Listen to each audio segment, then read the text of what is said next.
Class 9th lesson 1 हमारे आसपास के पदार्थ, मैटर इन आवर सराउंडिंग्स, ये आप पढ़ोगे लेसन 1 में। तो इसका इंट्रोडक्शन मैं आपको थोड़ा सा बता देती हूँ कि जब जैसे बच्चों आप अपने चारों तरफ देखते हो तो बहुत सारी चीज़ें देखने को मिलती है, बहुत सारी वस्तुएं देखने को मिलती हैं। इन वस्तुओं का आकार, आकृति, बनावट सब अलग अलग होती है। ठीक है, इन वस्तुओं को देखकर, स्पर्श करके, सुनकर या सूंघ कर, या हम कैसे पहचानते हैं, स्वाद लेकर, है ना, या इसका अनुभव करते हैं। जैसे पेड़ है, उदाहरण के तौर पर आप देख सकते हो, पेड़ है, इमारत है, बस है, कुर्सी है, पशु है, मिट्टी है, रेत है, पानी है, ये सब आपको देखने को मिलता है। तो इसे आप क्या करते हो, देख सकते हो, महसूस कर सकते हो, है ना। वायु है, वायु को आप देख नहीं सकते, महसूस कर सकते हो। तो इस विश्व में प्रत्येक वस्तु जिस सामग्री से बनी होती है उसे वैज्ञानिकों ने क्या नाम दिया है, पदार्थ का नाम दिया है। ठीक, क्या नाम दिया है बच्चों, उसको पदार्थ का नाम दिया है। तो पदार्थ क्या होता है, पदार्थ मतलब कि जो जिन वस्तुओं में भार होता है, जो स्थान घेरता है ना, उन्हीं को तो हम पदार्थ या द्रव कहते हैं। यदि हम रेत के कण को देखें तो उसमें भी अपना द्रव्यमान होता है, अपना आयतन होता है। वायु के लिए भी यही सच है कि यदि हम गुब्बारे को बिना हवा के तौलेंगे या फिर हवा भर के तौलेंगे तो हमें दोनों में अंतर समझ में आएगा ना। तो वो अंतर कहाँ से आएगा, गुब्बारे के द्रव्यमान से आएगा, है ना। कि जब गुब्बारे को आप फुला दोगे, उसमें हवा भर दोगे तो उसका द्रव्यमान ज़्यादा हो जाएगा। प्राचीन काल से मनुष्य अपने आसपास की वस्तुओं को समझने का प्रयास करता रहा है, और इसके आधार पर जो प्राचीन दार्शनिक थे उन्होंने क्या बताया कि ये 5 तत्वों से मिलकर बना है। कौन कौन से 5 तत्व हैं, पृथ्वी, वायु, अग्नि और जल और आकाश। उनके अनुसार सभी वस्तुएं इन 5 तत्वों से मिलकर बनी हुई हैं, चाहे वो सजीव हों चाहे वो निर्जीव हों। तो उसके बाद यूनानी दार्शनिक भी आए, उन्होंने कुछ पदार्थों को कुछ इस तरीके से परिभाषित किया। क्या कहा उन्होंने कहा कि प्रत्येक वस्तु पदार्थ हो सकती है यदि उसमें द्रव्यमान हो जिसके कारण उसे तौला जा सके, आयतन हो जिसके कारण वह स्थान घेर सके। तो बच्चों, इससे स्पष्ट होता है कि वायु, जल, चीनी, रेत, चांदी, स्टील, तांबा, मिट्टी का तेल, कार्बन डाइऑक्साइड, भाप, गंधक, खनिज, ये सब क्या है, पदार्थ है, क्योंकि इसमें ये सारे गुण विद्यमान है। ठीक, अब पदार्थ वह वस्तु है जो, अब इससे क्या समझ में आ रहा है, इसका परिभाषा क्या निकल रहा है।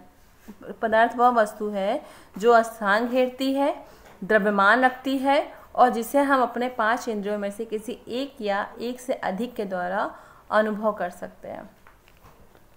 तो बच्चों, दूसरा टॉपिक आपका ये है, इंट्रोडक्शन तो आपने देख लिया, दूसरा टॉपिक आपका ये है कि पदार्थ का भौतिक स्वरूप क्या है, फिजिकल नेचर ऑफ मैटर। तो भाई पहला तो ये है कि पदार्थ जो है वो कणों से मिलकर बनी हुई है। ठीक है, उसका फिजिकल हमें देखना है कि कैसे पदार्थ होता क्या है। तो पदार्थ जो है वो किससे मिलकर बनी हुई है, कणों से मिलकर बनी हुई है। तो बच्चों, विश्व में विद्यमान जो भी वस्तुएं हैं वो सूक्ष्म कणों से मिलकर बनी होती हैं। जैसे कुर्सी, मेज, ये सब क्या है, ये सभी पदार्थ है, ये असंख्य कणों से मिलकर बनी हुई हैं। पदार्थ की रचना करने वाले कणों को हम आँख से नहीं देख सकते हैं, उसे आँख से देख पाना संभव ही नहीं है। तो क्या, किससे देखेंगे हम, उच्च क्षमता वाले सूक्ष्मदर्शी से देख सकते हैं। परंतु हम इन अनेक ऐसे प्रमाण देख सकते हैं जिससे इन सूक्ष्म कणों की उपस्थिति सिद्ध हो सके। तो बहुत समय तक पदार्थ की प्रकृति के विषय में 2 विचारधाराएं आई। पहली तो ये थी कि पदार्थ में कणों की व्यवस्था लकड़ी के टुकड़े के समान रहती है, परंतु दूसरी विचारधारा क्या थी, पदार्थ रेत के समान कणों से मिलकर बने हुए हैं। ठीक, 2 विचारधारा आई। तो बच्चों, सबसे पहले तो हम एक्टिविटी करके देख लेते हैं कि कैसे क्या पॉसिबल है। तो पहला उद्देश्य क्या था, पदार्थ के स्वरूप का अध्ययन करना हमारा। तो पहला हमारा उद्देश्य क्या निकला, पदार्थ के स्वरूप का अध्ययन करना। उसके लिए हमें क्या क्या चीज़ें चाहिए, बीकर, जल, नमक या चीनी, दोनों में से कोई एक चीज़ ले सकते हो। तो बच्चों, अब इसकी एक्टिविटी स्टार्ट करेंगे। एक 100 ml का बीकर लेंगे, इस बीकर को जल से आधा भर देंगे और जल के स्तर पर निशान लगा देंगे।